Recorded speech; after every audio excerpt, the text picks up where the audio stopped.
Hey, guys, here is BENEHIKE. Today I will show you how to install Ascendll Aluminum shell side open rooftop tent. You can see 90% of the accessories of this tent, including the built-in ladder, luggage rack, wind ropes, and ground nails, which are not displayed due to space limitations. Now, let Kale demonstrate how to install it for you. First, thread the M8 long screw through the aluminum slide plate, which needs to be repeated 8 times. Then, divide the 8 aluminum slide plates in half and slide them into the bottom rail of the tent, and insert the plugs at both ends of the rail. To show more clearly how to install the tent on the roof crossbar, we have made a simple demonstration.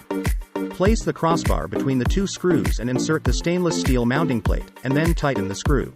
This is a demonstration of the installation on the car. Before that, you need to lift the tent onto the roof of the car.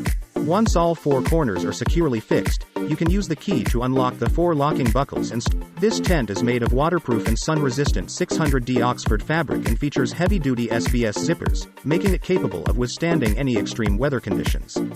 With just a slight lift, the 2 hydraulic rods will raise the tent top. Set up the rainfly. Use the ladder to enter the tent, and enjoy the spacious interior that can accommodate 2 to 3 people. There are storage pockets on both sides, and the 2-inch thick mattress ensures a comfortable night's sleep. If you have any questions, please contact benehike.com.